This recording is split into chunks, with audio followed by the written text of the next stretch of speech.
La palabra del Señor en el nombre del Padre, del Hijo y del Espíritu Santo. Filipenses capítulo 4 del 1 al 7. Así que, hermanos míos, amados y deseados, gozo y corona mía, estad así firmes en el Señor, amados. Ruego a Evodia y a Síntique que sean de un mismo sentir en el Señor. Asimismo te ruego también a ti, compañero fiel, que ayudes a estas que combatieron juntamente conmigo en el Evangelio, con Clemente también y los demás colaboradores míos, cuyos nombres están en el libro de la vida. Regocijaos en el Señor siempre. Otra vez digo, regocijaos. Vuestra gentileza sea conocida de todos los hombres. El Señor está cerca. Por nada estéis afanosos, sino sean conocidas vuestras peticiones delante de Dios en toda oración y ruego con acción de gracias. Y la paz de Dios, que sobrepasa todo entendimiento, guardará vuestros corazones y vuestros pensamientos en Cristo Jesús. Bendita sea la palabra del Señor. Amado Padre Celestial, te agradecemos que en tu inmensa bondad y misericordia nos permitas estar reunidos aquí para seguir escudriñando tu bendita palabra. Derrama sobre nosotros, Señor, tu bendición.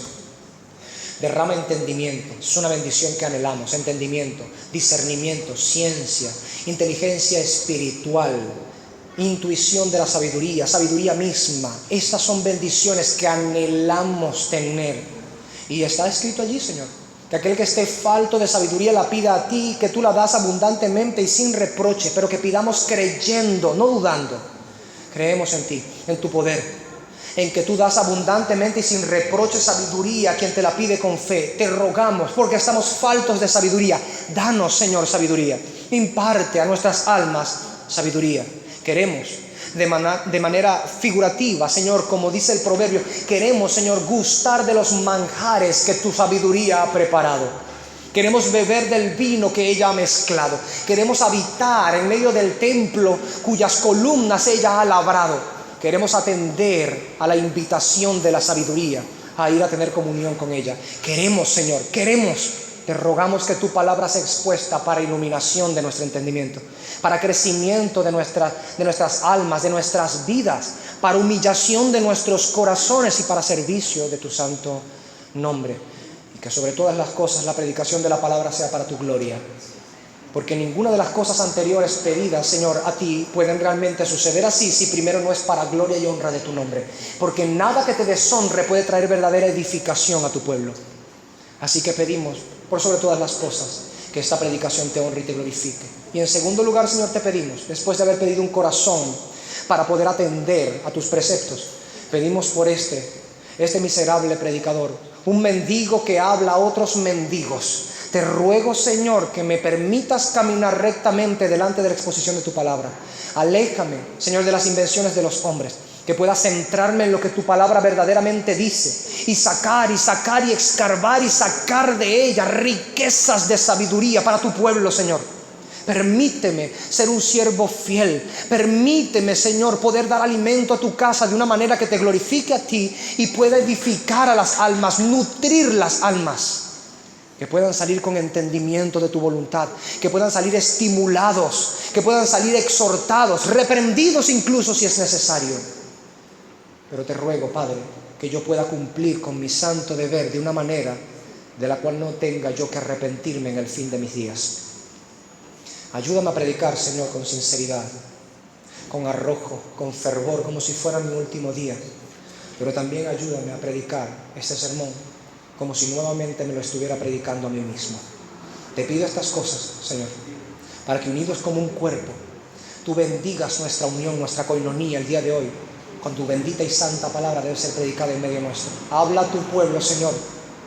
Tu pueblo te escucha. Tu pueblo anhela escuchar tu voz.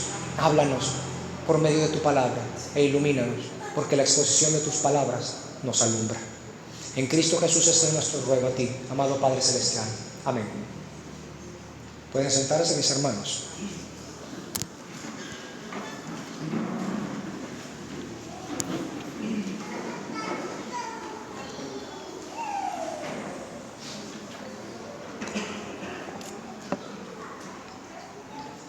Tengo planeado terminar esta predicación en 1 hora. Es lo que tengo planeado. Traté de reducirla para meterla en 1 hora, porque al finalizar el servicio tendremos una impartición de las clases de evangelismo, al menos la primera clase. Así que aquellos que han venido preparados para quedarse y recibir la clase, podamos aprovechar también el tiempo en ello.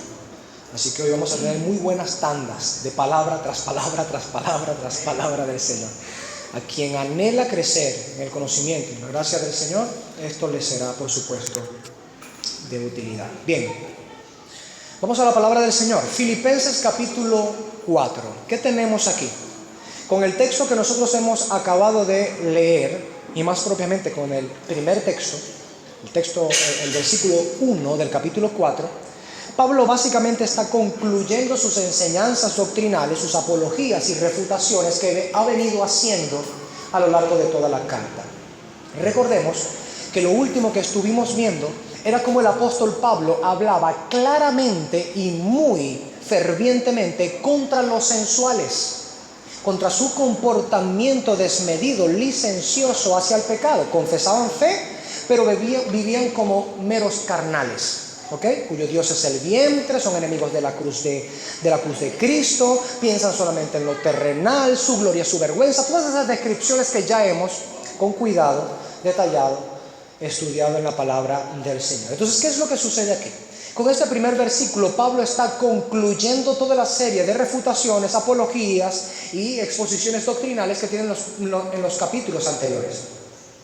Así que en un sentido, este texto debería más bien haber estado en el último capítulo del anterior capítulo, quiero decir. Debería haber estado al final del capítulo 3, porque es la conclusión de todo lo que viene diciendo en el capítulo 3. Ahora, en medio de todo esto, lo que se está entonces proponiendo de parte de Pablo es que todo lo que se ha dicho hasta ahora venga a ser una piedra inconmovible, una roca inconmovible para la iglesia filipense. Es decir, que ellos se afirmen sobre lo que han recibido y entonces resistan contra las amenazas externas y contra las amenazas internas, las cuales ya hemos estudiado, las externas en el capítulo 2, las internas en el capítulo 3, que fueron los judaizantes y los sensuales. Entonces el propósito en el versículo es más que evidente. Pablo quiere que, por supuesto, ellos se mantengan firmes en la fe que él ya les ha señalado por medio de la sabiduría y sencillez de la predicación del Evangelio. Entonces, los filipenses debían dejar a un lado tanto las pretensiones de los judaizantes como las tentaciones o las proposiciones tentadoras de los sensuales, de llevar una vida completamente libertina, licenciosa, en nombre de Jesucristo. Pero también debían dejar por fuera el paganismo, no dejar que el paganismo penetrara a la iglesia y que viniera a ser la iglesia, por supuesto, una religión más de esas que abundaban en el imperio romano antiguo. Él quería, por supuesto, que se afirmaran en la fe cristiana y que pudieran prevalecer contra todas estas acechanzas de Satanás. Ahora, hay un asunto que es recurrente, hermanos, en los escritos paulinos. Este asunto que es recurrente en lo que Pablo escribe es esa insistencia acerca de la firmeza. Por supuesto, no solamente Pablo insiste acerca de la firmeza, el apóstol Pedro lo dice en sus palabras también, que retengamos firme. Judas también lo dice claramente, que contendamos ardientemente por la fe que una vez ha sido dada a los santos, porque hay algunos hombres que han entrado encubiertamente para hacer de la gracia del Señor un libertinaje, ¿no? Entonces, ¿qué tenemos? Que toda la Escritura nos manda a permanecer firmes, pero en Pablo, porque es nuestro sujeto de estudio en este momento que estamos estudiando su carta, en Pablo se vuelve muy recurrente el asunto de la firmeza en la fe, en el cristianismo, en el evangelio. Y esto es muy importante, dado que Pablo casi ha escrito 2/3 del Nuevo Testamento. Eso es mucho. Eso es gran parte, la mayor parte del Nuevo Testamento, escrito por un solo hombre, por el apóstol Pablo. Así que cuando nosotros vemos que Pablo tiene una insistencia con el asunto de permanecer firme, permanecer de pie en la fe, nuestra conciencia debe ser llamada a atención. ¿Se entiende? Si Pablo escribe tanto acerca de ello es porque el Espíritu consideró que era importante no solo para las iglesias a las cuales fueron escritas las cartas, sino para nosotros el día de hoy. Es importante permanecer firmes en la fe cristiana. Vamos a revisar algunos textos bíblicos, hermanos. Vamos a ir a 2 Tesalonicenses 2:15. Mire lo que dice aquí. Primera a Tesalonicenses, capítulo 2. Ok. A ver. Perdón, es primera, es segunda. Es segunda. Ah, ok. Segunda Tesalonicenses 2:15. Pensé que había dicho primero, de repente me confundí. Es segunda. Dice: así que, hermanos, estad firmes y retened la doctrina que habéis aprendido, sea por palabra o por carta nuestra. Nuevamente Pablo mostrando el interés esta vez a la iglesia cristiana en Tesalónica, de que la iglesia cristiana retenga la firmeza, esté firme, se esté de pie. ¿Cuál es la forma que considera el Espíritu Santo, según el apóstol Pablo hablándonos allí, en la que la iglesia cristiana en Tesalónica ha de permanecer firme? ¿Reteniendo qué cosa? Reteniendo la doctrina. Esto es un punto sumamente importante y que a lo largo de todas las cartas del apóstol Pablo, una y otra vez se nos exhorta a observar que la doctrina es muy importante. Retener la doctrina implica precisamente nada más y nada menos permanecer firmes en la fe. Podemos decir entonces de manera negativa o a la inversa, si pudiéramos utilizar también esa palabra, que si en vez de retener la doctrina despreciamos la doctrina, ¿qué sucede? Si reteniendo la doctrina permanecemos firmes en la fe, ¿qué sucede cuando menospreciamos la doctrina? No permanecemos en la fe, resbalamos, caemos de la fe. Y esto es un asunto que suele repetirse y con lo cual suele, por supuesto, reprenderse muchas veces en las Escrituras. Por eso Pablo es tan asiduo en escribir acerca de esto. La importancia de retener la doctrina es por causa de que si no se retiene la doctrina, no se puede permanecer en la fe. Mire cómo Pablo le dice a Timoteo. Pablo le dice a Timoteo: mira, retén la sana forma de las palabras que de mí has recibido. Wow. ¿Se da cuenta de eso? Retén la forma de las sanas palabras que de mí has recibido. ¿Por qué? No dejes que se desfiguren mis palabras. Sí, importa la doctrina. Sí, importan las palabras. Sí, importa cómo se comunica la doctrina, de qué manera se comunica. Porque incluso cuando se tergiversa la forma en que las palabras se comunican, puede hacerse daño. El retener la doctrina de la manera en la que se ha recibido es un mandamiento de parte del Señor. ¿Para qué? Para poder permanecer firme en la fe. Cualquiera que se desprende de la doctrina, cualquiera que menosprecia la doctrina, no puede permanecer firme en el Evangelio, permanecer firme en la fe. Allá aquellos que dicen: los jóvenes no quieren doctrina, quieren a Jesús. Eso es una doctrina en sí misma. Es la doctrina de los que no quieren doctrina. Porque estás enseñando a la gente a que no busquen doctrina, pero le estás enseñando, le estás adoctrinando. Eso es una doctrina. Fuera de la evidente incongruencia que eso propone, está el hecho de que es abiertamente contrario a lo que Dios manda en su palabra. Retened la doctrina, para que entonces podamos permanecer firmes en la fe. Vamos a ver otro texto, por favor. Vamos a ir a 1 Corintios. Esta vez ahora Pablo le habla a la iglesia de Corinto. 1 Corintios, capítulo casi al final, 16, versículo 13. Miren esto: velad, estad firmes en la fe, portaos varonilmente y esforzaos. Como quisiera un día de esto detenerme en este texto y sacar jugo de allí. Hay mucho. Pero fíjense que estas cosas que el Señor está diciendo claramente aquí, precisamente tienen que ver con lo que nosotros venimos estudiando. Velad, es decir, estén en guardias, estén atentos, estén pendientes. ¿Qué pasó? No dije bien el texto. 1 Corintios 16, 13, por si no lo dije bien. Velad significa deben estar atentos, en guardia. como uno que está velando, observando, que no está dormido, está despierto, está consciente. Velad, estad firmes en la fe. Para estar firmes en la fe es necesario estar velando, estar atentos, estar conscientes. Un cristiano que no está consciente de lo que a su alrededor se mueve, de los peligros, de las acechanzas de Satanás, de las provocaciones del enemigo, un cristiano que no está consciente ni siquiera del propio pecado o los residuos del viejo hombre que están en su propio corazón, es un cristiano que no va a poder estar firme en la fe. Es ingenuo, quizá está inmaduro, o ciertamente está inmaduro.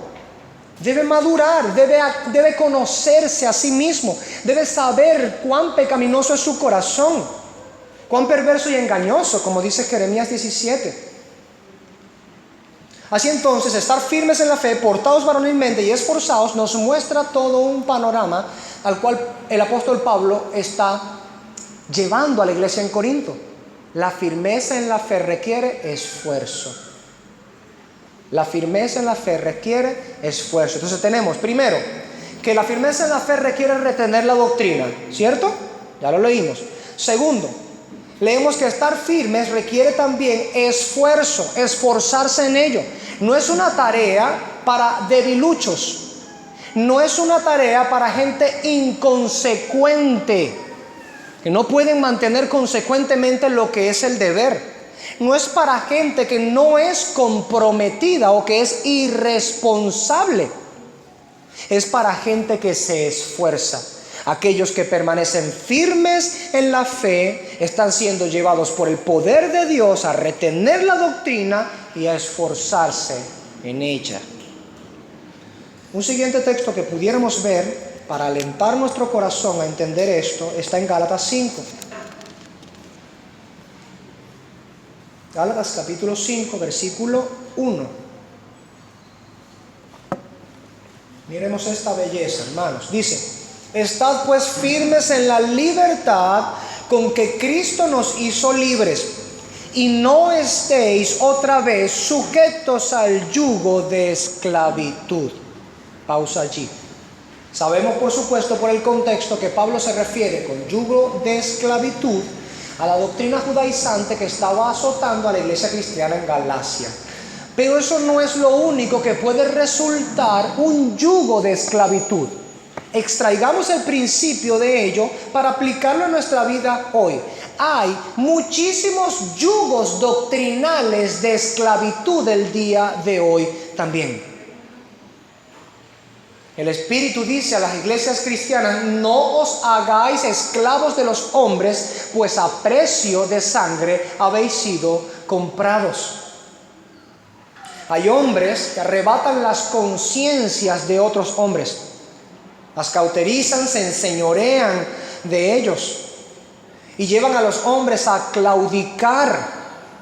Son como la expresión de nuestro Señor Jesucristo, el sumo sacerdote y apóstol de nuestra profesión, de nuestra fe, como dijo de los fariseos: son ciegos, guías de ciegos. Y si un ciego guía a un ciego, los dos caerán en el mismo hoyo, en el mismo hueco.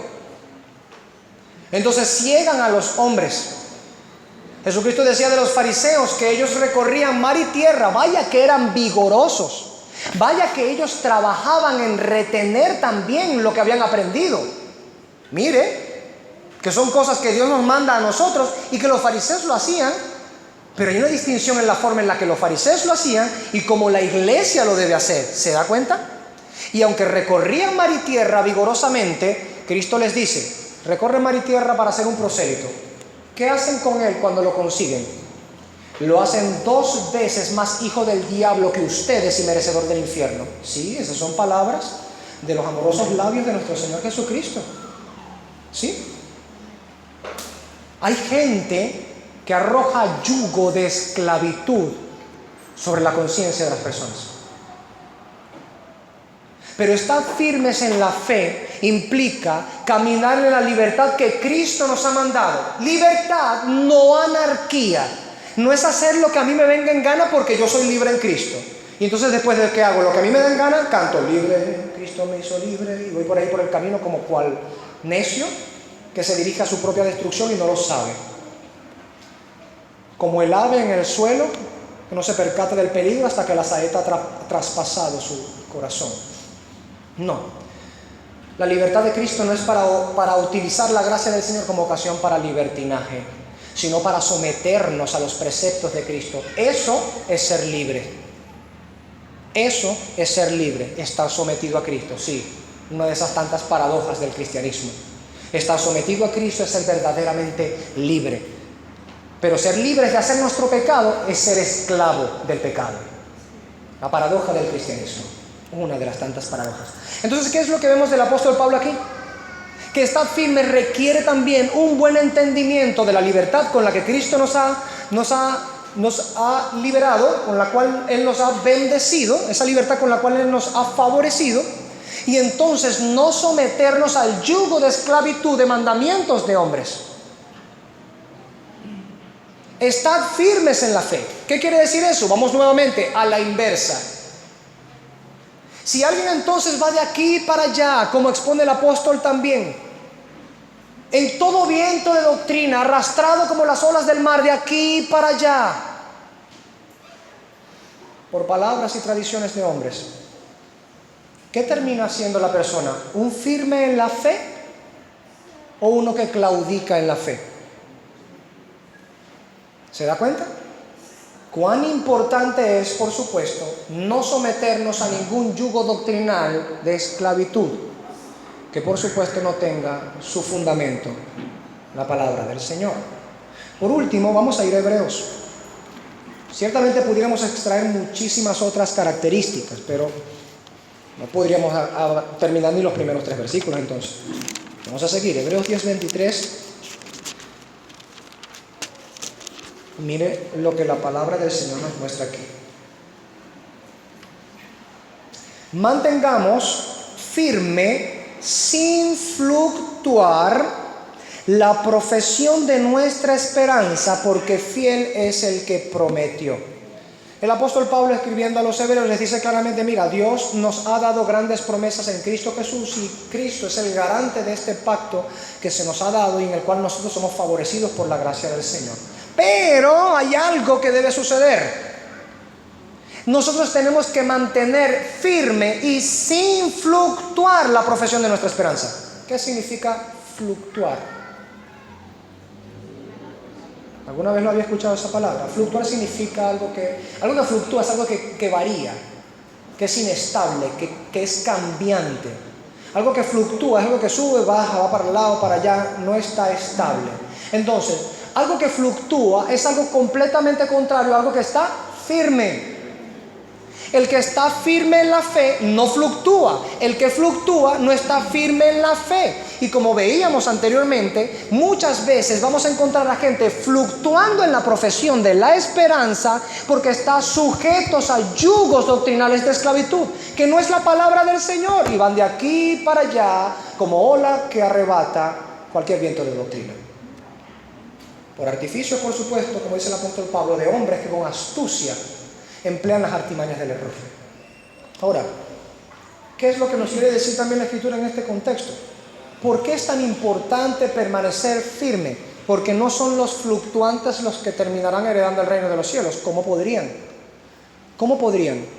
Pues si todo lo que creen está sujeto a la fluctuación de sus corazones, ¿cómo podrían estar seguros de que creen en el Cristo verdadero? Por ejemplo, allí tenemos a los testigos sin Jehová, testigos de Rayovac, testigos sin Jehová. Ellos dicen que son cristianos, ¿o no?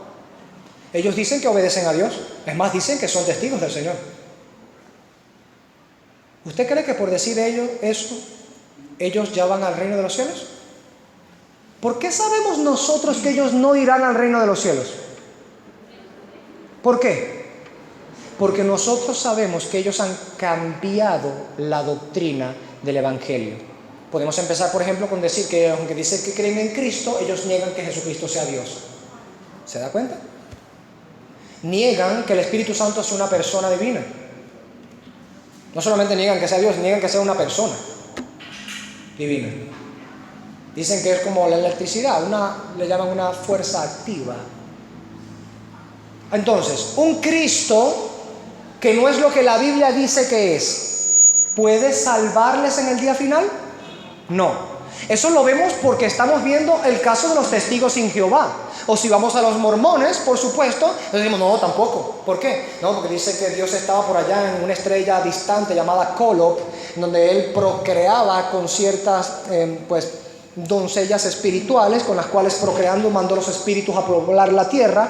Y entonces Jesucristo era hermano de Satanás. Los dos dieron planes para la redención de la humanidad, y como a Dios le gustó el de Jesucristo, entonces el diablo se hizo diablo porque no le gustó el plan a Dios de su redención. En fin, pudiéramos aquí pasar rato largo y tendido hablando de las desgracias y las perversiones de las sectas que hay en el mundo. Pero ellos también dicen que creen en Cristo. ¿Se entiende? Usted se encuentra con un mormón y usted le dice, yo creo en Cristo, y le dice, yo también. Usted le dice, yo creo que Cristo me redimió, y le va a decir, yo también. Pero cuando usted dice Cristo, usted tiene un concepto de Cristo, él tiene otro. Cuando usted habla de redención, usted tiene un concepto, él tiene otro. Cuando usted dice, yo creo en lo que la Biblia dice, yo también, y también utilizo la Reina Valera. ¿Qué es entonces esto? ¿Por qué está así el asunto? Porque las almas fluctuantes, las almas inestables, las almas inconstantes e indoctas, como dice el apóstol Pedro, tuercen las escrituras para su propia perdición, dice el apóstol Pedro, el Espíritu de Dios, por medio del apóstol Pedro. Son los indoctos y los inconstantes los que tuercen las escrituras para su propia perdición. Indoctos e inconstantes. ¿Quién es un inconstante? Uno que fluctúa, que no mantiene constancia, que no permanece firme en la fe. Entonces, a todas luces, cuando vemos esto y vemos a la luz de la Escritura el tema y cómo para Pablo es tan importante el ser firme en la fe y las características que él da, ahora volvamos a Filipenses 4, por favor. Cuando nosotros vemos esta importancia que Pablo le da al tema de permanecer firme en la fe, entendemos también entonces porque nuestro amado Pablo está diciéndole a la iglesia en Filipos que permanezcan firmes en la fe. El apóstol Pablo no quiere que le pase lo contrario, lo que ya hemos venido hablando, a estar firmes en la fe. No quiere que sean arrastrados de un lado al otro por la doctrina judaizante o por la sensualidad de los sensuales, a vivir como les dé la gana vivir. No importa que ellos digan que son cristianos, vamos a vivir como me venga en gana, ¿no? O porque sean arrastrados con la doctrina de los paganos en cuyo medio estaban en esa ciudad plagada de paganía. Pablo quería que ellos permanecieran firmes en la fe, y preocupado de eso, por supuesto, fue por lo cual les escribió la carta. Entonces, vemos con todo esto que Pablo procura en los filipenses una unidad de verdad, espíritu y propósito para poder mantener firme la fe. Ahora, Pablo ha mostrado esto desde el primer capítulo, hemos de decir. Vamos rápido a Filipenses 1. Miren lo que dice en el versículo 27. Desde un principio Pablo dice, solamente que os comportéis como es digno del evangelio de Cristo, para que, o sea que vaya a veros o que esté ausente, oiga de vosotros que estáis firmes en un mismo espíritu, combatiendo unánimes por la fe el evangelio. A nosotros se nos ha sido dado una fe, como dice Judas en su único capítulo, versículo 3. Se nos ha sido dada una fe que mantener, que defender, que profesar, que levantar. Una fe que debemos mantener pura. Y Pablo quería que la iglesia en Filipos mantuviese la fe pura, sin mancha, que combatieran en el evangelio. Si han de morir en el evangelio, bueno, él ya mismo les estaba diciendo, si yo he de vivir, vivo para Cristo, y si de morir, muero también para Él. Para mí el vivir es Cristo y el morir es ganancia. Y se muestra con tal arrojo y gallardía ante los filipenses para recordarles que la vida de ellos está comprada a precio de sangre. No existen ellos para vivir para sí mismos, existen para vivir para la gloria de Dios. Si incluso lo más primitivo que hacemos, comer y beber, todos debemos que hacerlo para la gloria del Señor.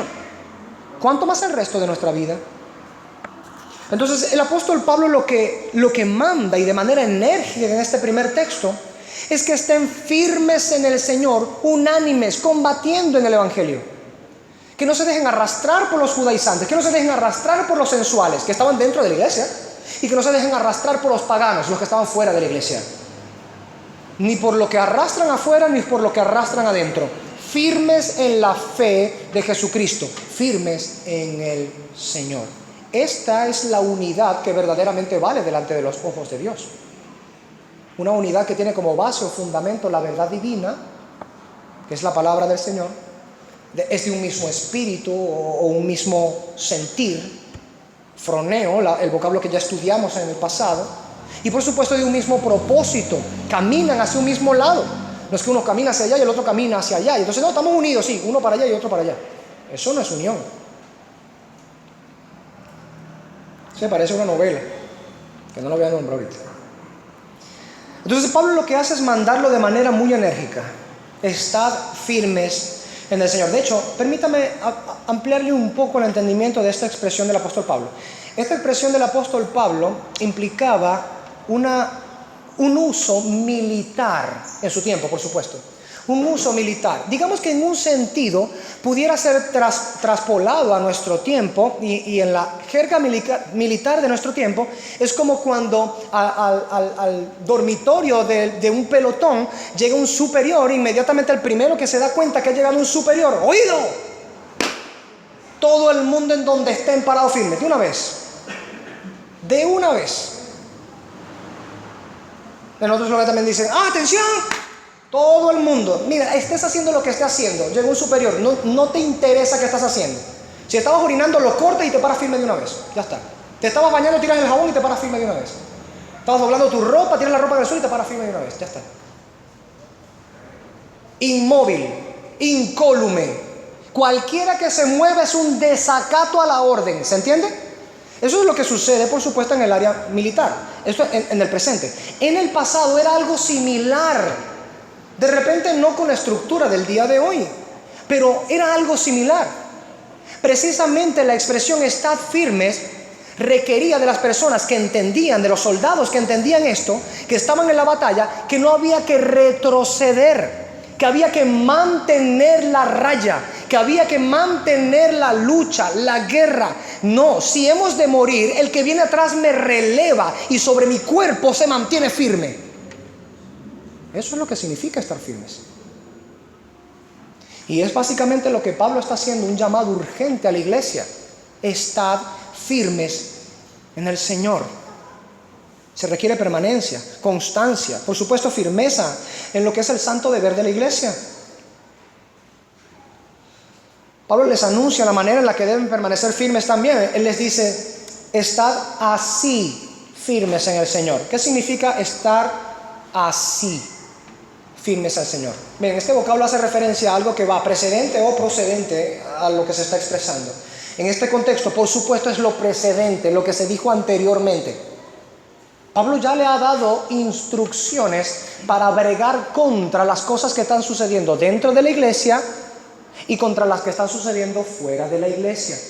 Así entonces les dice, estad así firmes en el Señor. ¿Qué significa eso? Que si ellos no prestan atención a la palabra que Dios les ha dado, no van a poder permanecer firmes en el Señor, ni contra las acechanzas internas, ni contra las acechanzas externas. Nuevamente, volvemos a lo mismo. ¿Cuál es la manera de permanecer firme? Reteniendo la doctrina, ¿verdad? Siendo vigorosos, no sujetándonos a cualquier yugo de esclavitud, ni el de los judaizantes, ni el de los sensuales, ni el de la iglesia moderna, tampoco. ¿Se entiende? Y no fluctuando en la fe, aferrándonos incólumes a la fe que hemos recibido, sin menguarla, sin aguarla. Yo sé que hay mucha gente que le gusta el café aguado. A mí no. Pero en el Evangelio, hermanos, en la predicación de la palabra, no es nada agradable ante Dios el café aguado, para ponerlo en esa analogía. Así como es malo que usted vaya a pagar un jugo en la calle y de repente le dan un agua de eso. Usted paga un jugo de lechosa y usted espera pulpa de lechosa en ello y le echaron agua con un cubito de lechosa batido. Y usted dice, yo no pagué por esto. Yo no pagué por esto, eso es un insulto. Yo pagué por un jugo, esto es un agua saborizada. ¿Sí? Bien. Cristo no pagó con su sangre por lo que nosotros generalmente le estamos dando. Un evangelio aguado. fluctuante, cambiante, al mejor estilo de los llaneros solitarios. Ando solo por el camino. Lo que a mí me apetezca, eso es. No, esos son los enemigos de Cristo. El cristianismo mantiene así la firmeza. ¿Cómo? Como Dios la mandó. Por eso Pablo les dice, estar así firmes, así como ya les he hablado. Estas cosas que les he hablado son precisamente lo que les va a servir de fundamento para mantener la esperanza en medio del tiempo que están viviendo. Y eso alcanza para nosotros hoy también, hermanos queridos. Porque ¿dónde podemos hallar nosotros precisamente el consuelo contra este mundo? La esperanza en medio de la más oscura niebla, la luz en medio de la más oscura niebla.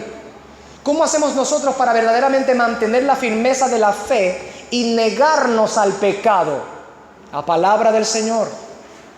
Salmo 119, ¿qué dice? En mi corazón he guardado tus dichos para no pecar contra ti. Jesucristo, Juan capítulo 17, dice, versículo 17, santifícalos en tu verdad, tu palabra es verdad. ¿Cómo alguien que se llama cristiano puede permanecer firme en la fe si desprecia las instrucciones de la fe? No puede. Es imposible agradar a Dios. Dirá, pastor, yo leí ese versículo, pero decía, sin fe es imposible agradar a Dios. ¿Y la fe viene por el oír qué? Romanos 10, 17. La fe viene por el oír y el oír por la palabra del Señor. Un cristiano no puede ignorar lo que la palabra del Señor dice y esperar permanecer en la fe. Cuando llegue el momento de la prueba, de la tentación o de cualquier otra cosa que se presente en la vida, el creyente solamente va a poder corresponder a esa situación conforme tenga entendimiento de ello. Si yo no tengo entendimiento de nada y la situación llega, usted está 100% seguro y destinado al fracaso en ello. ¿No es verdad? ¿O usted cree que por sus propias fuerzas permanecerá firme? Yo conozco a alguien en la Escritura que intentó ser fuerte en sus propias fuerzas y le arrancaron los 2 ojos. Por estar confiando en su propia fuerza, por pensar que lo que tenía era por su propia fuerza. Pero el creyente, y es a lo que Pablo apela, no está buscando una firmeza que es del hombre, inherente a la naturaleza humana, sino fuera de ella. Viene a la naturaleza humana, pero proviene de Dios. Es estar así firmes en el Señor. Porque la única manera de permanecer en esa firmeza dentro del Señor es llevando, por supuesto, a cabo las enseñanzas del Señor. No hay otra manera.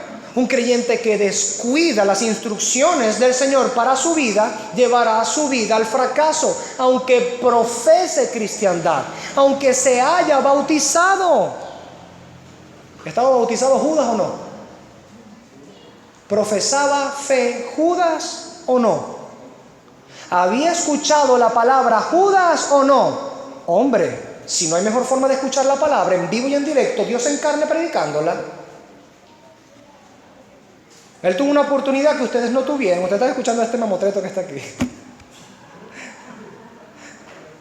Pero si lo que yo hablo es de parte del Señor, si lo que yo hablo es palabra de Dios y usted no la obedece, su vida está destinada al infierno. Y usted no puede engañarse a sí mismo pensando que merece otra cosa.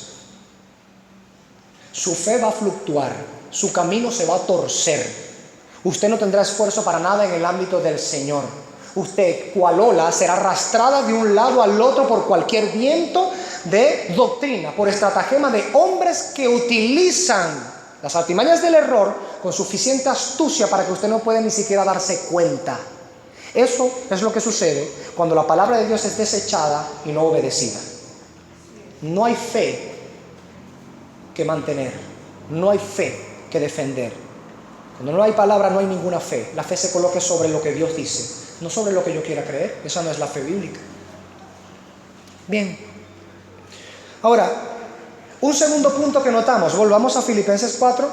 Un segundo punto que notamos en este texto es que el apóstol, al decirle a los filipenses, estad así firmes en el Señor, él les ha dicho o ha hecho uso de ciertos recursos para darles esta orden.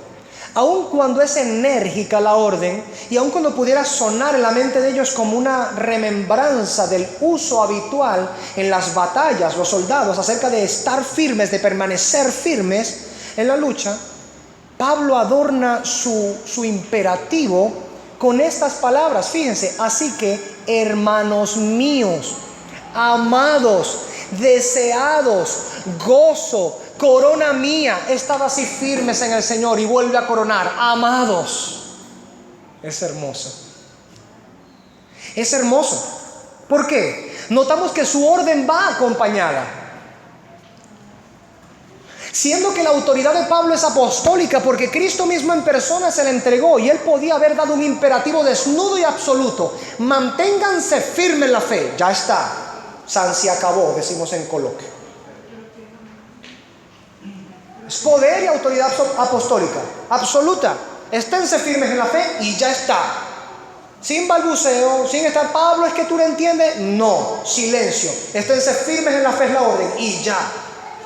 Pero aunque es una orden enérgica de parte del apóstol Pablo, que les recuerda que militamos en la fe cristiana y debemos permanecer firmes, aún así, esta orden va acompañada de afecto. ¿Cómo lo hace? ¿Cómo lo muestra? Él escoge hacerlo mediante expresiones de amor fraterno y cálido, con suficiente énfasis como para no dejar dudas que su amor por ellos es tan profundo como su compromiso ministerial cuidadoso ante el Rey de Reyes y Señor de Señores. Es del tamaño del compromiso ministerial que Pablo tiene delante de Jesús, nada más y nada menos. Así es la profundidad del amor que él tiene por aquellos a los que él cuida y aquellos que quiere, por supuesto, que permanezcan firmes. Pablo envuelve ese mandamiento, y eso es importante para nosotros, ya lo vamos a ver. Pablo envuelve su mandamiento, ese estad firmes, los envuelve con estas diversas expresiones. ¿Por qué son importantes para nosotros? Bueno, primero porque el Espíritu las inspiró estar allí, así que son importantes. El Espíritu consideró que esto era necesario para nosotros. Pero en segundo lugar, porque nos muestra cómo Pablo, siendo un ministro del Evangelio, no meramente sabe hacer uso de la autoridad cuando es necesario para establecer lo que debe hacerse, sino que con sabiduría mira bien cuándo es necesario también que el mandamiento sea vestido con un cálido color. Miren estas expresiones, son 5. Hermanos míos, ahí lo tienen en el texto, hermanos míos. Pablo les dice hermanos 6 veces en esta carta. 6 veces, tiene 4 capítulos. 6 veces les llama hermanos. Nos trae la realidad de lo que la Escritura habla. Pablo, aunque es un apóstol, les dice: son mis hermanos, hermanos míos. Es como cuando un hermano mayor en la familia habla a sus hermanos menores como si se hubiese hecho más pequeño que ellos o al lado de ellos para servirles y decirle: mira, yo voy a ser más pequeño para servirte a ti, para que tú puedas seguir adelante. Y es el más grande, y es el mayor, y es que tiene la autoridad de parte de papá y mamá. Cuando papá y mamá se van, él es el que queda al cargo. Pero él usa esa autoridad, esa fuerza, ese mayor entendimiento para abrazarles a ellos diciéndoles: ustedes son mis hermanos, les voy a servir. Eso es importante, porque nos muestra el corazón ministerial de Pablo, y lamentablemente nos muestra también la falta de corazón ministerial que muchos ministros tienen hoy día. Recuerdo una vez que le pasó algo a cierta persona. Sí fue en el cuerpo, no fue en el espíritu, fue en el cuerpo. Que esa persona se dirigió hacia otra persona que se hacía llamar apóstol. Se refirió a él como hermano en Cristo. Y esa persona que se hacía llamar apóstol se volteó como energúmeno, con su cara enrojecida, y le contestó: hermano no, apóstol. Tremendo. En cambio vemos aquí a quien conocía cada recoveco de la ley del Señor como si fuera la palma de su mano, un maestro de maestros, un apóstol que vio a Cristo en persona y recibió de él directamente su autoridad, el último apóstol según sus propias palabras, no un usurpador como aquel, sino este que recibió de Cristo y según sus propias palabras, el último ministerio apostólico, llamar a los de la iglesia, aun cuando tenían errores y faltas, mis hermanos. ¿De quién aprendió Pablo? De uno que llaman Jesucristo, quien siendo igual a Dios, no escogió el ser igual a Dios como cosa que aferrarse, sino que se despojó de sí mismo y tomando forma de siervo, se humilló a sí mismo, haciéndose carne. Y estando en la condición de siervo, humillado, se humilló más todavía hasta la muerte. Y no cualquier muerte, muerte de maldición, muerte de cruz. ¿Lo ve, hermano? Cómo la percepción de Jesucristo, su obra y ministerio, lo cambia todo. Cuando alguien realmente ha entendido el ministerio de Cristo y Dios le llama al ministerio, no es un ministro como los de hoy día, que se enseñorean de la grey, patean a la gente, sino que ministran como Jesucristo ministró, quien siendo el Dios de los cielos y la tierra, el creador de todo lo que existe, de tronos, principados, potestades, visibles o invisibles, se ciñó la toalla, se agachó e incluso lavó los pies de Judas, quien él sabía que le habría de entregar. Ese es el ministro que nosotros vemos en Pablo también. Humildad, mansedumbre, humillación, aún teniendo autoridad apostólica, reconoce, ellos son mis hermanos, miembros de la misma familia de la fe. Segundo, les dice amados. 3 veces en esta carta les dice amados, y 2 veces en este versículo. 3 veces en la carta y 2 veces en este mismo versículo. Hermanos míos amados, y al final amados también. Después de que les lanza la exhortación y el imperativo, les dice de nuevo amados. Pablo tiene la autoridad para demandar de ellos que permanezcan firmes en la fe, y aún así les expresa: yo les amo, son amados para mí. Y esto no es una mera expresión vocal de Pablo para ellos. Realmente les ama. Miren, vamos a ir a Filipenses capítulo 1, versículo 18. Esto ya lo estudiamos igual, pero vamos a nombrar este texto. Vean lo que dice. En Filipenses capítulo 1, versículo, es en los primeros versículos, 8, aquí está. Dice: porque Dios me es testigo. Imagínese, usted está colocando a Dios como testigo. Lo grave que es eso si Él miente. Porque Dios me es testigo de cómo os amo a todos vosotros con el entrañable amor de Jesucristo. Wow. Este no es un ministro que le interesa sencillamente sacarle la lana a las ovejas. Este no es un ministro de esos que llaman nada más cuando la persona dejó de diezmar. ¡Epa! El sistema me dice que no estás diezmando con frecuencia. Es más, me llegó a mis oídos que te llegó un cheque de diciembre, ¿no? El bono de la patria te llegó y el diezmo de eso no ha llegado por aquí. Tienes una cuenta pendiente, andas con la cabulla en la pata. El hermano enfermo por 5 meses. Nunca recibió una llamada. Un diácono nunca se acercó. Nunca recibió oración. Esas cosas, la palabra del Señor sencillamente las refuta, mostrando a Pablo como un verdadero ministro. Ya está. Emulando el carácter de Cristo, amando a las personas a las que Él estaba sirviendo. ¿Se da cuenta, hermano? ¿De qué vale el servicio sin amor, hermanos? Hemos leído 1 Corintios 13, la oda al amor, ¿verdad? ¿De qué serviría si yo entregara mi cuerpo a ser quemado? Si yo entregara todos mis dones y los repartiera sobre los pobres de la tierra. Si no tengo amor, ¿de qué vale? Son solamente un pedazo de perol que suena, bulla, y nada más. Címbalo que retiñe. Está vacío por dentro, por eso retiñe. Ahora, el punto es que Pablo no está vacío.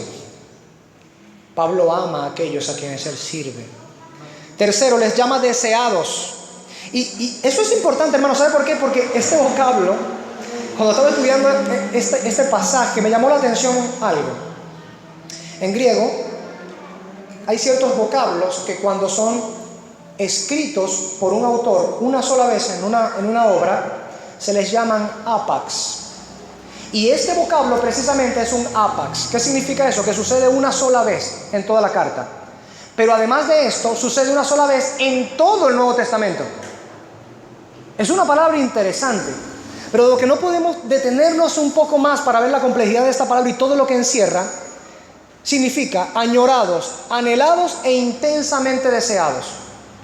Claro, nosotros por colocar una palabra que represente a ese vocablo colocamos ahí deseados. Y de verdad es un deseo. Pero la idea que implica ese apax utilizado por Pablo es que es intensamente deseado, anhelados, añorados fervientemente. Pablo de verdad los desea, quiere estar con ellos, les ama. Por eso leímos anteriormente que cuando estaban siendo azotados por los enemigos de la cruz de Cristo, escribía con lágrimas. Esta es la razón. Pablo ama. Les deseaba intensamente, les añoraba, les anhelaba. En cuarto lugar, gozo, motivo de alegría, deleite. Realmente él se sentía gozoso, se deleitaba en los filipenses, en cómo ellos iban creciendo, en cómo después de la predicación de él y el tiempo que estuvo con ellos y la breve visita que tuvo por segunda ocasión, cómo la iglesia iba teniendo y recibiendo el evangelio y creciendo aún a pesar de las discordias internas y las pugnas externas. Quinto lugar, corona mía les llaman. Compare eso con 2 Corintios 1:14. Como el apóstol Pablo habla precisamente de cuál es el gozo y la corona de alguien que sirve a una iglesia. Ver precisamente que el pueblo se llena de Dios, que obedecen a Dios y que llegan al reino de los cielos. Eso para un ministro que ama a la gente es su gloria, su corona, su gozo, su deleite. Hay ministros que no viven para ello. Viven para que cada fin de semana lo que se recoge, por supuesto, les pueda dar para llenar sus vientres. Son de alguna manera como el profeta también le profetizaba contra Israel, el Señor por medio del profeta profetizando contra Israel, diciendo: ustedes son malos perros. Ustedes son profetas que profetizan paz a cualquiera de aquellos que le ponga un hueso en la trompa para morder, y contra los que no, juicio y maldición. Si me alimentan, bendición para ti. Si no me das nada a cambio, maldición para ti. Sí, eso está escrito. Pablo no era así. Pablo no era así. Pablo los añoraba, incluso antes de que los filipenses mandaran, como veremos más adelante en el transcurso de este capítulo, antes de que mandaran la ayuda que ciertamente le mandaron a Pablo, la ayuda monetaria, porque Pablo, recuerda, estaba en una prisión. Antes de eso, igual Pablo ya los amaba. Por predicarles el evangelio, como vimos en Hechos capítulo 16, fue encarcelado. Recibió todo lo que recibió, aun cuando pudo haber utilizado de antemano su ciudadanía romana, como vimos la semana pasada, para evitar que todo eso sucediera. Dejó que sucediera. ¿Por qué? Porque así lo iban a dejar tranquilo para él poder predicar el evangelio. Porque dirían: vermo, azotamos sin juicio y metimos preso a un ciudadano romano, sendo rollo. Mejor vamos a dejarlo tranquilo, no sea que pase la novedad y nos cuelguen a toditos nosotros porque hicimos lo que no es debido según la ley romana. ¿Por qué lo soportó él?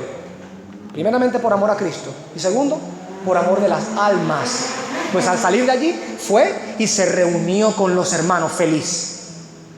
Es un siervo que ama, desea, tiene gozo en su corazón, sirve a la iglesia, es su corona. Él realmente amaba a la gente. Él no hacía ese uso astuto de palabras lisonjeras con las que los hombres de hoy procuran ganar la confianza del pueblo. No son como Absalón, ¿recuerdan? Segunda de Samuel capítulo 15, creo que está la historia de Absalón allí. Ganaba al pueblo con lisonjas, hablándoles bonito para apartarlos del rey David, de su propio padre. Y entonces darle ¿cómo le llamaríamos ahorita? Un golpe de estado. Un golpe de estado. Con palabras lisonjeras. De hecho, el apóstol Pedro habla precisamente de ello también en 2 de Pedro 2:3. Los falsos maestros actúan de esa manera, para atrapar con palabras lisonjeras a los incautos, a los indoctos, a los que no están preparados con la palabra del Señor. Utilizan palabritas dulces. Toda palabra dulce, amado hermano, que se utilice, que no esté acorde a la palabra del Señor, será amarga como el ajenjo, aunque el inicio te sepa dulce. En cambio, toda palabra que haya sido sazonada con sal, esa es la palabra que puede salvarte, con la sal del Señor y con la gracia, por supuesto, también. Entonces, los malos maestros suelen actuar así, lisonjeros. Pablo no. Pablo no está utilizando todos estos adjetivos porque él quería mostrarse como cariñoso para ellos cuando en realidad no tenía ningún cariño. Eso sería ser hipócrita. Expresar un amor que realmente no se tiene. Expresar una estima que realmente no se siente. Es hipocresía, es mentir. Y es doblemente grave cuando quien lo hace es un ministro del Señor que está mandado, por supuesto, a representar el amor y el servicio de Cristo a la iglesia. ¿Sabe qué me recuerda este pasaje? A lo que Pablo en su primera carta a los Tesalonicenses, capítulo 2, versículos 5 al 7, les habla. Mire esto. Me fascina el ministerio del apóstol Pablo. Me confieso a mí mismo fan número 1 del apóstol Pablo. Miren lo que dice. Lo voy a leer en la Nueva Biblia Latinoamericana. Dice: porque como saben, nunca fuimos a ustedes con palabras lisonjeras, ni con pretexto para sacar provecho. ¡Qué hermoso! Dios es testigo. Qué bueno es tener la conciencia limpia para citar a Dios como testigo de que uno no se está aprovechando de la gente, como hizo Samuel en su tiempo. ¿Recuerdan también? En medio del pueblo. Conciencia limpia, Dios es testigo, no he sacado provecho de la gente, tampoco buscamos gloria de los hombres, ni de ustedes ni de otros, aunque como apóstoles de Cristo hubiéramos podido imponer nuestra autoridad. Lo eran. Más bien demostramos ser benignos entre ustedes, como una madre que cría con ternura a sus propios hijos. ¡Qué hermoso! La Reina Valera lo traduce como nodriza. Como una madre que cría a sus propios hijos. Ese es el amor de un ministro por una iglesia. El cuidado de un ministro verdadero por la iglesia. Sus expresiones cuando habla entonces a los filipenses, diciéndole: amados, deseados, gozo mío, corona mía, añorados, hermanos míos, no es mera palabrería. Pablo realmente ama a la gente.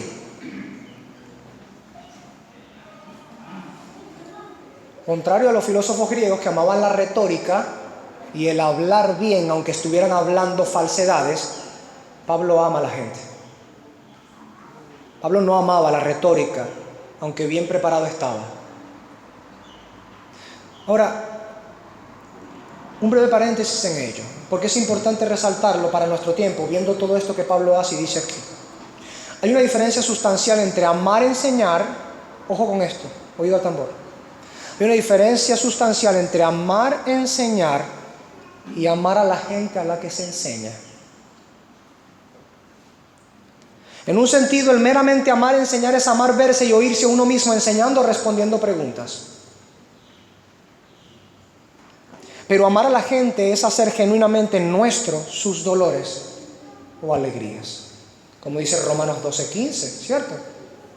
Gozaos con los que se gozan, llorad con los que lloran. Si eso es un mandamiento que cada miembro de la iglesia debe practicar, ¿cuánto más un ministro?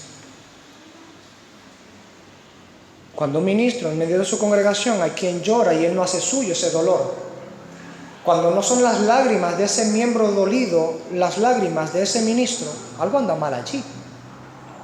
Y no estamos hablando de que los ministros deben ser adivinos, que si los miembros no abren la boca, por supuesto, ciertos ministros, si esconden mucho el asunto, los ministros no lo van a saber, no somos adivinos, aunque el Señor, por supuesto, nos puede guiar muchas veces y nos guía. A ver, pero hay mucha necesidad en las iglesias Y hay gente que llora cuando llega a su casa por las distintas necesidades que hay. Y los ministros lo único que les gusta es pararse al frente y ser oídos. Aprecian, como le sucedía a Diótrefes, quien sufría de su propio síndrome. Yo le llamo síndrome de Diótrefes. Él sufría de su propio síndrome. Ambicionan la primacía. Eso es todo. No aman a la gente a la que enseñan. Ellos aman enseñar. Eso es distinto. Mire cómo lo expone Pablo en 2 Corintios 12:15. Qué hermoso texto. 2 Corintios 12:15 dice: aunque amándoos más, yo termine siendo amado menos. Qué terrible. Qué terrible es el amor cristiano en un verdadero ministro. No me importa si yo termino siendo amado menos por ustedes, igual les voy a amar más. Esta es la forma en la que Pablo se ha conducido con la iglesia en Filipos. Aun cuando estaban recibiendo la doctrina de los judaizantes y estaban empezando a envolverse en ello para alejarse de lo que Pablo les había hablado, aun cuando algunos estaban siendo arrastrados por la conducta libertina de los sensuales también por otro lado, y así se apartaban de lo que Pablo les había enseñado, Pablo los ama. Como decíamos anteriormente, Pablo no es solamente el ministro que exhorta, que pone los puntos sobre las íes, que es incólume en sus convicciones, firme, que no puede ser quebrantado en lo que determina, sino que también es el ministro que llora, que sirve, que se humilla, que ama, aunque sea amado menos. Es un verdadero ministro. Pablo entraña ese amor de Cristo por su iglesia. Lo entraña, lo manifiesta, lo ejemplifica en su servicio. Por eso es que él no está satisfecho con todas las veces que les ha dicho que son sus hermanos y que los ama a lo largo de la carta, sino que le vuelve a decir esto otra vez. Me recordaba en este momento precisamente a que hace unas semanas atrás, cuando murió uno de los miembros de nuestra congregación, algunas personas estaban muy dolidas en su corazón porque nunca pudieron decirle al hermano que lo amaban. Lo daban por sentado y estaba en medio de nosotros, que íbamos a saber que se iba a morir, ¿verdad? Que íbamos a saber que ese momento iba a llegar y partiría. Y entonces algunos quedaron con alguna forma de: no terminé mi historia, no terminé de decir, no te dije cuánto, hermano, cuánto te amaba, cuánto miraba preciosa tu mirada, tu abrazo, cómo lo valoraba. Pablo sí es verdad que no es así. Pablo no se queda con esa, decirlo así. Él expresa el amor, no se calla, lo expresa e insiste. Y si lo maltratan, él vuelve a insistir en el amor. Y si le pagan mal, él paga bien. Porque eso es lo que le enseña: no pagáis a nadie mal por mal, sino vencer el mal con el bien. No sean vencidos de lo malo. Le ofendían, se olvidaban de su enseñanza, lo estaban empezando a menospreciar. Yo les amo, son mis hermanos, son añorados por mí, les deseo, son mi gozo, son mi corona. A pesar de sus fallas, a pesar de todo, les amo. No era mera palabrería. Pablo estaba practicando aquello que él mismo enseñó: no debáis a nadie nada, sino el amaros los unos a los otros. Eso está en Romanos capítulo 13:8. Entonces, guiado por ese mismo espíritu de amor y unidad, el apóstol Pablo, al terminar de darle estas indicaciones en el versículo 1 a la iglesia en Filipenses: estad firmes en la fe, y utiliza toda esta manifestación de amor para que reciban de buena gana el mandamiento, inmediatamente entonces se va con lo que es habitual el apóstol Pablo. Cuando ya va acabando una carta, el apóstol Pablo tiene conclusiones prácticas para las iglesias.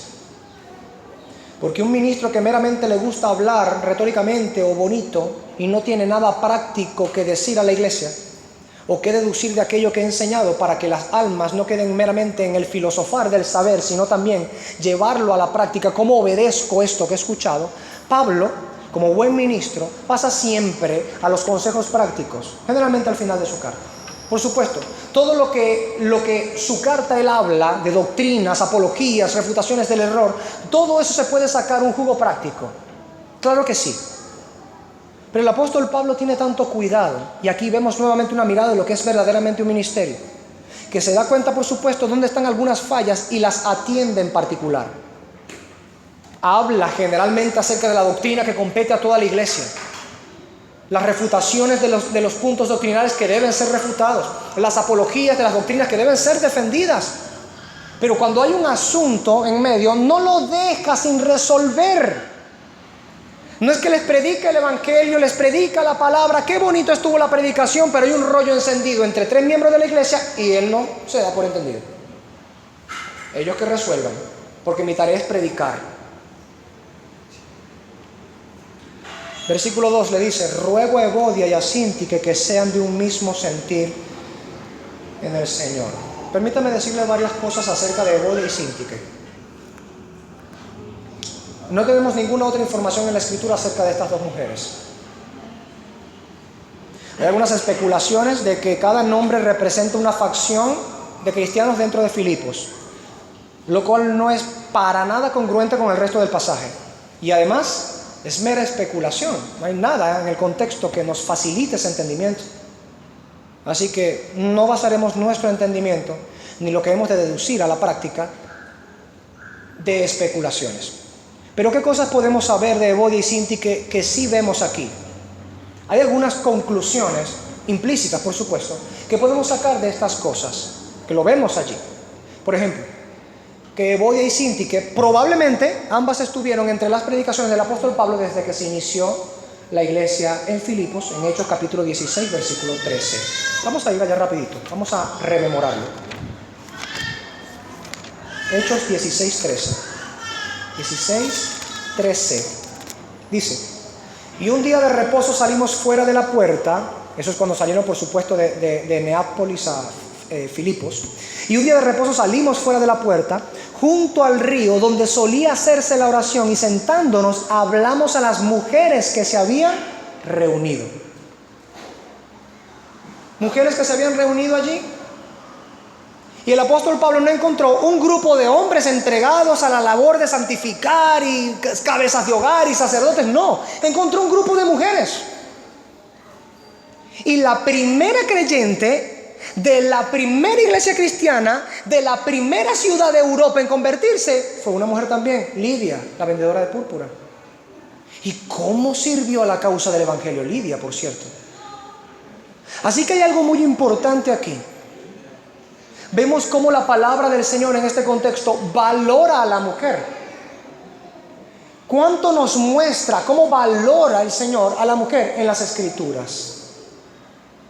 No como el feminismo, que en el nombre de valorarlas y empoderarlas, en realidad las está pervirtiendo, amañando, destruyéndola, humillándola, deformándola, dejando que deje ser lo que es y aspire a ser lo que no debe ser. Que destruya su propio rol y función, que se dispare a los pies, que mata a sus hijos en sus vientres y otro montón de monstruosidades. La Escritura valora en su justa medida a la mujer. Y aquí en este contexto la Escritura nos muestra que para Pablo estas dos mujeres no habían sido olvidadas. No habían sido olvidadas. Probablemente estuvieron allí cuando él llegó a predicar la primera vez. Seguramente siguieron a Lidia en su conversión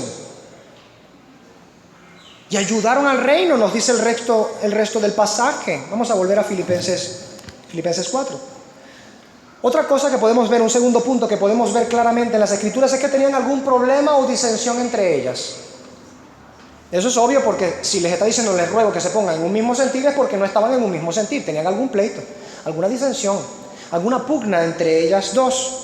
Lo cual hemos de deducir, de alguna manera, ese pleito obstaculizaría el buen desarrollo de la iglesia en Filipos. De otra manera, ¿por qué desea que se pongan de acuerdo? Y de hecho, como veremos más adelante, coloca otro para que arbitre también el asunto. Alguna buena cosa estaban ellas encargadas de hacer dentro de la congregación, que estaban llevando a cabo. Llegó una disensión, una pugna entre ellas, y el asunto comenzó a traer malestar a la iglesia. ¿Sí? Eso sucede en las iglesias, hermanos. En las nuestras no, ¿verdad? Aquí nadie discute, aquí nadie pelea, aquí nadie se molesta con los hermanos. Ay, Señor, que el Señor nos ayude. Tercero que podemos darnos cuenta aquí. Este problema que tenían las mujeres fue lo suficientemente importante como para llamar la atención de Pablo. Porque si era una cuestión de mujeres, entre ellas así, que no tenía nada que ver, me explico, con la iglesia y que no perturbaba de alguna manera la iglesia, ¿para qué llamarle la atención? Era lo suficientemente importante como para llamar la atención de Pablo. Pero, ojo a ello, pero no tan importante como para detallar el asunto en la misma carta. Su justa medida. Pablo era muy sabio. Les da la misma libertad, incluso les dice, pónganse de acuerdo en el Señor. Tengan un mismo sentir en el Señor. No se da la tarea en este contexto de mostrar las debilidades de la una o de la otra. Sin duda alguna, Epafrodito le habría contado qué era lo que estaba sucediendo. Epafrodito, el pastor de Filipos, que había llevado la ofrenda y que de hecho llevaría la carta de regreso. 4. Estas mujeres eran luchadoras en el Evangelio junto con Pablo y por esto eran recordadas con estima por parte de él. Lo dice allí el texto también. Fíjese, lo dice: asimismo te ruego también a ti, compañero fiel, que ayudas a estas que combatieron juntamente conmigo en el Evangelio, junto con los otros colaboradores. Eran mujeres que decidieron servir al reino de Cristo, que cuando creyeron en el Señor se abocaron a servir a Jesucristo y a su iglesia. 5. Dado que Pablo no permite enseñar a la mujer, lo dice 1 Timoteo 2:12, y bueno, los requisitos para el pastorado en 1 Timoteo capítulo 3, los primeros versículos, dado que él no permite que la mujer ejerza autoridad sobre la congregación, pero les llama combatientes, luchadoras, colaboradoras en el Evangelio, y se le distingue de las otras mujeres, probablemente, pues son deducciones, el texto no los dice claramente, probablemente estas hermanas se desempeñaban como diaconisas en Filipos. Ahí tendría un poco más de sentido, por supuesto, que entre dos diaconisas importantes que son servidoras de la iglesia y que, por supuesto, si entendemos bien el ministerio del diaconado, sabemos que es un ministerio grandioso, importante para la iglesia. Si había un notable problema entre dos diaconisas de una misma iglesia, eso ocasionaría tropiezo para la iglesia. Entonces Pablo levanta la mano y dice: epa, Evodia y Síntique, pónganse de acuerdo. Ustedes han combatido conmigo en el Evangelio, han servido a la iglesia, sirven a los santos, sirven a Jesucristo, junto con mis otros colaboradores también. Pero ustedes tienen que ponerse de acuerdo en el Señor. Tengan un mismo sentir en el Señor. Pablo le manda así porque ya le ha mandado eso a toda la iglesia, hermano. Capítulo 2, versículo 2 de Filipenses, habla acerca de sentir una misma cosa, tener un mismo sentir. Capítulo 3, versículo 16, lo mismo, sentir todos una misma cosa. No esperarían Evodia y Síntique que la orden cambiara con ellas. Deben ser de un mismo sentir también. No meramente que se pongan de acuerdo, ojo a esto, es una segunda enseñanza dentro de estos pasajes. No meramente que se pongan de acuerdo como si lo único que importa es que estén de acuerdo entre ellas, no, sino que tengan un mismo sentir en el Señor. ¿Cuál es el patrón o estándar para regular una unidad? ¿Se da cuenta? No es vamos a ponernos de acuerdo en lo que nosotros queramos ponernos de acuerdo. Es que tenemos que ponernos de acuerdo en el Señor. La norma para guiar esa reconciliación de Evodia y Síntique era el Señor. Ambas deben someter sus sentimientos y aspiraciones a Cristo y servir entonces con humildad a la iglesia del Señor, con una coinonía genuina entre ellas, sabiendo que están ambas en el Señor y sirviendo a la iglesia del Señor. Fuera del Señor no puede existir verdaderamente un mismo sentir. Ellas, por supuesto, debían ser firmes y unirse en el Señor. Como dice el apóstol Juan, que no podemos, en paráfrasis, no podemos decir que amamos al Señor a quien no vemos, ¿cierto? Mientras no amamos a nuestro hermano, que sí lo vemos, ¿sí? Así que Evodia y Síntique, y si hay Evodias y Síntiques en nuestra congregación, os ruego que os coloquéis en un mismo sentir, para que no sean de tropiezo a la iglesia y a la obra del Señor. Por último, Cuando Pablo está hablando en el versículo 3, asimismo te ruego también a ti, compañero fiel, que ayudes a estas que combatieron juntamente conmigo en el Evangelio, con Clemente también y los demás colaboradores míos, cuyos nombres están en el libro de la vida. Cuando Pablo habla esto, debe decir esto. Nuestra traducción Reina Valera coloca compañero fiel, pero el vocablo que se utiliza allí no es un adjetivo, es más bien un nombre.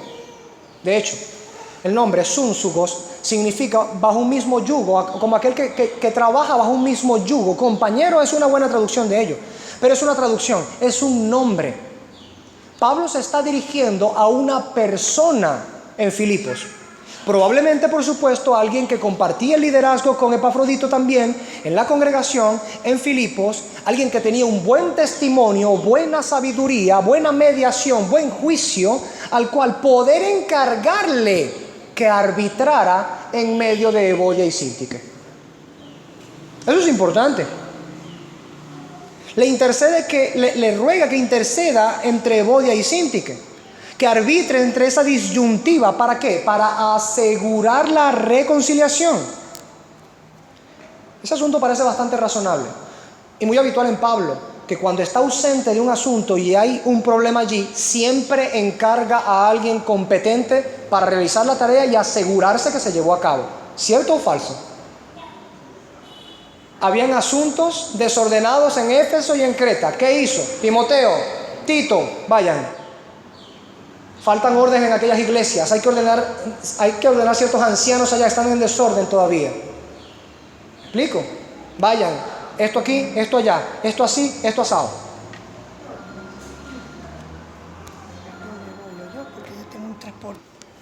Tenemos entonces que Pablo, a quien le suele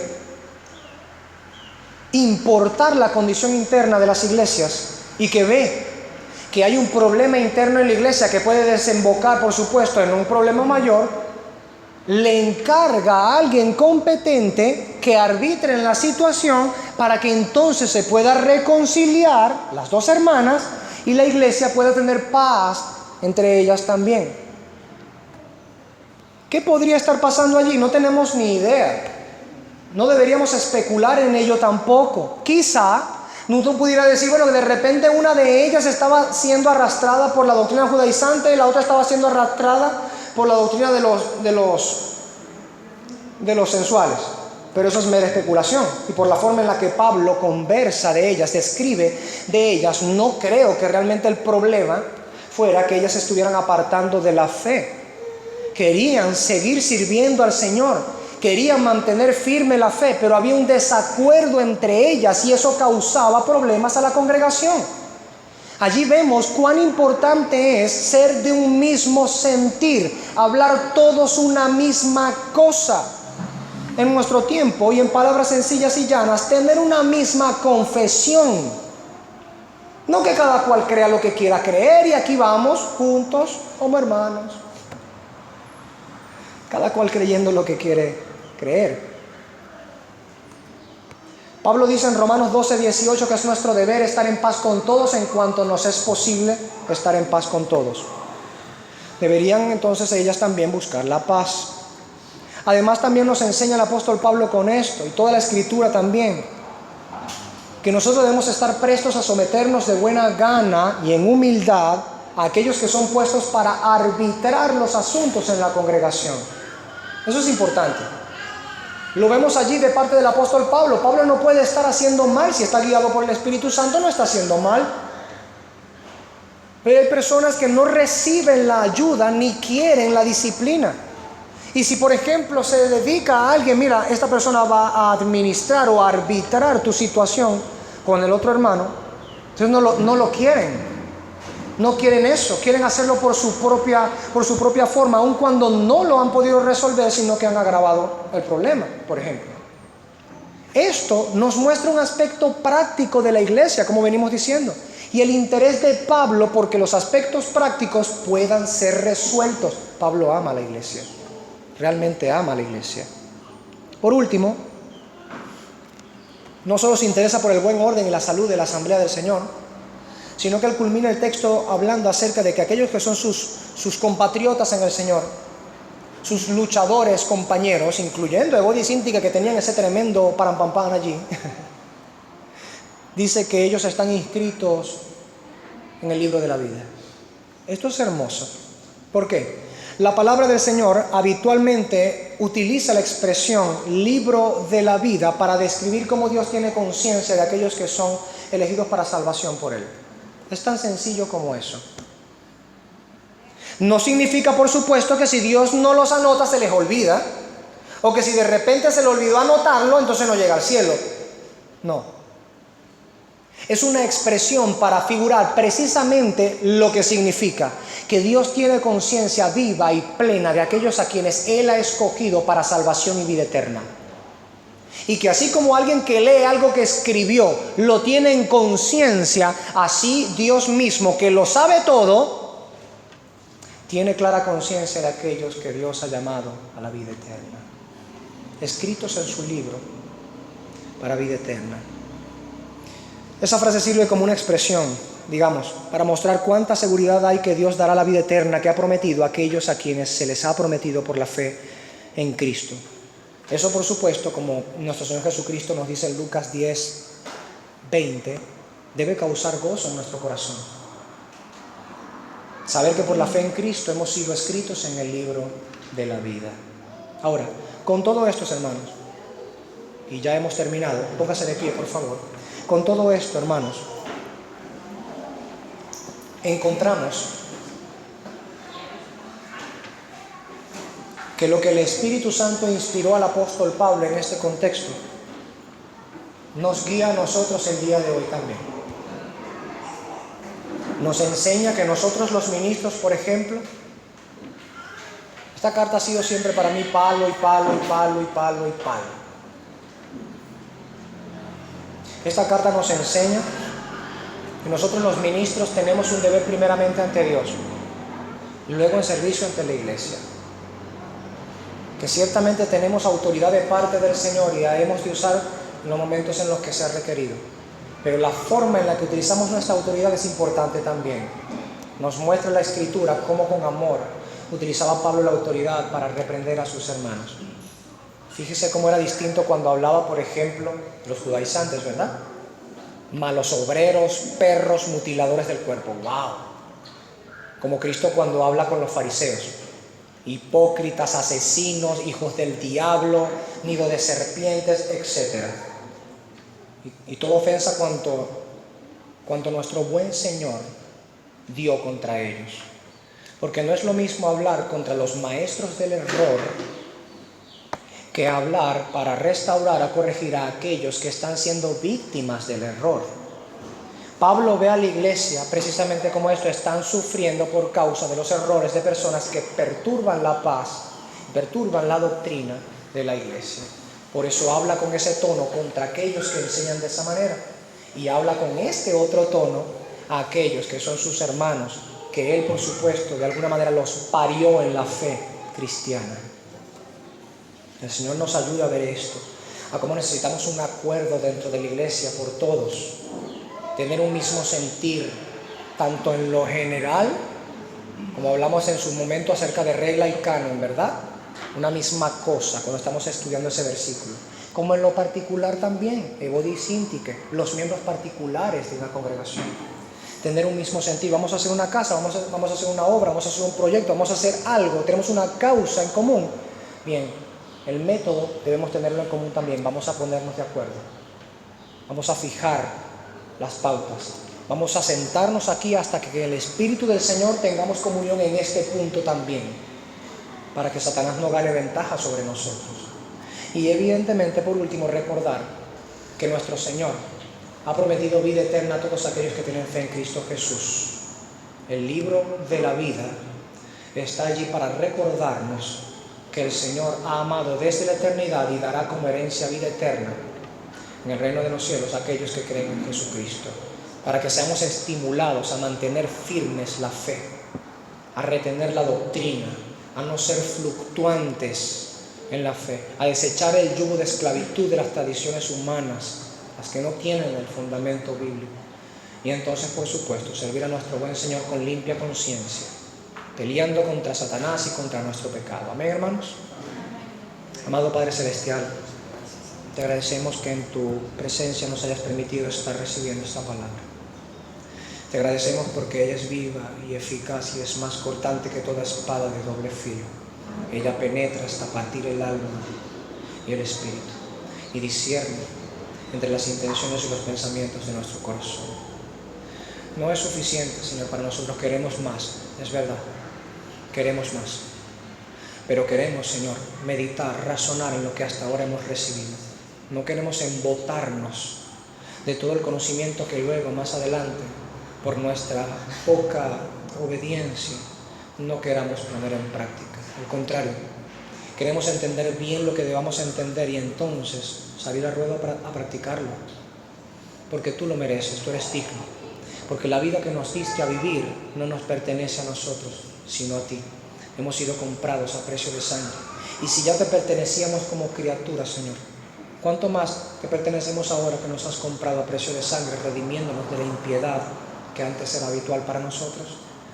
Te amamos, Señor, y te necesitamos.